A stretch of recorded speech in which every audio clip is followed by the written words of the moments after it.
دنیا میں دو اہم ترین سمندری روٹس ہیں جن سے 90% تجارتی جہاز گزرتے ہیں. ان میں سے ایک آبنائے ہرمز ہے اور دوسری نہر سویز ہے. امریکہ اور ایران کا آبنائے ہرمز کے اوپر ڈسپیوٹ بھی شروع ہوا تھا، لیکن عراق تجارت ہوتی تھی تیل کی، ان کو روکنے کی کوشش کرتا تھا. ایران اور عراق کی جنگ کو آبنائے ہرمز کی وجہ سے ٹینکرز کی جنگ بھی قرار دیا گیا تھا. اگر ایران آبنائے ہرمز کو اور چند دن بند رکھنے میں کامیاب ہو جاتا ہے، اس صورت میں کچھ نوٹیکل مائلز کا جو رقبہ ہے اس کے اندر بھی ایک وار ٹریگر ہو سکتی ہے. آج بات کریں گے آبنائے ہرمز پہ. آبنائے ہرمز کہاں واقع ہے اور اس کی کیا اہمیت؟ دنیا میں دو اہم ترین سمندری روٹس ہیں جن سے دنیا کا کو 70% تجارتی جہاز گزرتے ہیں، بلکہ 90% تجارتی جہاز گزرتے ہیں، اور ان میں ہر قسم کا مال ہوتا ہے. ان میں سے ایک آبنائے ہرمز ہے اور دوسری نہر سویز ہے. نہر سویز پہ جو ہے وہ نہر سویز مصر سے گزرتی ہے، اور آبنائے ہرمز بیسیکلی ایران اور عمان کے درمیان واقع ہے، لیکن یہ ایران کی سمندری حدود میں آتی ہے. نہر سویز میں دنیا بھر کے ہر طرح کے تجارتی جہاز گزرتے ہیں، جبکہ آبنائے ہرمز میں زیادہ تر جو جہاز گزرتے ہیں کارگو، وہ آئل لے کے جاتے ہیں، تیل لے کے جاتے ہیں. اور یہ انتہائی امپورٹنٹ علاقہ ہے، اور دنیا کا کو 30% کے قریب تیل جو سعودی عرب، کویت، عراق، ایران سے آگے دنیا بھر میں سپلائی ہوتا ہے، وہ آبنائے ہرمز سے ہی جاتا ہے.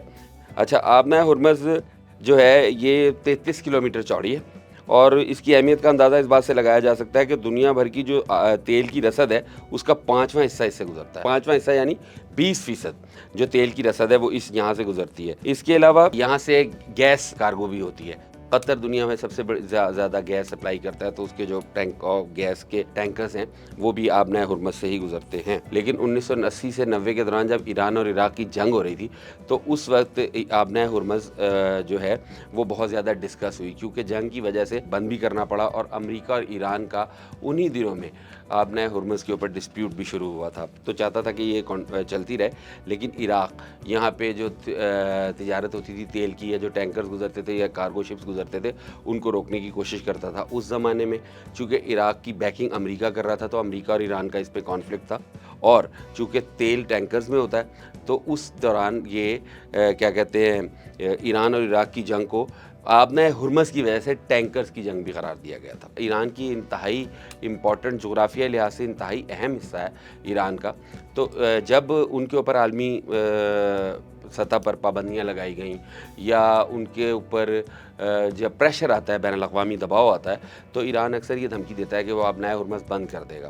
آبنائے ہرمز کے اوپر ایران اور امریکہ کے درمیان ایک مرتبہ لڑائی بھی ہو چکی ہے. اس لڑائی میں 1988 میں ایک امریکی جہاز نے ایک ایران کا جو مسافر طیارہ تھا اس کو ہٹ کر دیا تھا، جس میں 290 افراد ہلاک ہو گئے تھے، اور اس کے بعد امریکہ نے کہا تھا کہ یہ تو ہم سے غلطی سے فائر ہو گیا. ٹھیک ہے، جبکہ ایران جو ہے اس کا کہنا یہ تھا کہ یہ باقاعدہ سوچا سمجھا امریکہ کا منصوبہ تھا، جس نے اور انہوں نے جان کے ہمارے جہاز کو ہٹ کیا ہے.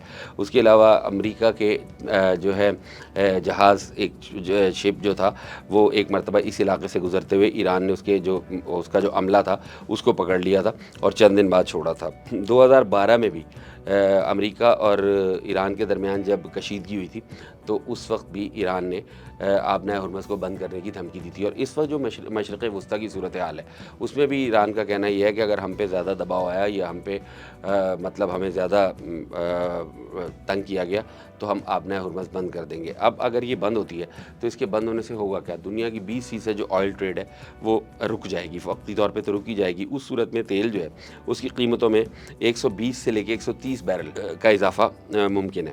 120 سے 130 ڈالر فی بیرل اضافہ ہو جائے گا. عالمی سطح پہ کساد بازاری کی کیفیت ہوگی، مہنگائی ہوگی، اور بالخصوص وہ ملک جو انڈر ڈیولپڈ ہیں یا ڈیولپنگ کنٹریز ہیں اور جو بہت زیادہ خوشحال نہیں ہیں، ان کے اوپر اس کا امپیکٹ بہت زیادہ ہوگا. بلکہ اگر بات کی جائے تو ساؤتھ ایسٹ ایشیا پر ہی اس کا امپیکٹ زیادہ ہوگا. پاکستان پہ ہو سکتا ہے، انڈیا پہ ہو سکتا ہے. یہ جو جگہ ہے یہ انتہائی اہمیت کی حامل ہے، اور اس کے علاوہ اس میں سب سے اہم بات یہ ہے اسٹریٹجک لوکیشن ہے، جس سے اگر یہ یہاں پہ ایران اسے بند کرتا ہے، امریکہ اس کو کھلوانے کی کوشش کرتا ہے، یا باقی ممالک مثال کے طور پہ چونکہ یہاں سے یو اے ای، کویت، قطر، سعودی عرب کے آئل ٹینکرز گزرتے ہیں، ان کے جہاز گزرتے ہیں، تو وہ بھی نہیں چاہیں گے کہ یہ بند ہو. اگر اس کے باوجود اسے بند کیا جاتا ہے تو وہ تمام ممالک یا اسلامی دنیا جو اس وقت ایران کے ساتھ کھڑی ہے، یہ بھی دیکھنا ہوگا کہ وہ کس طرح ریئیکٹ کریں گے.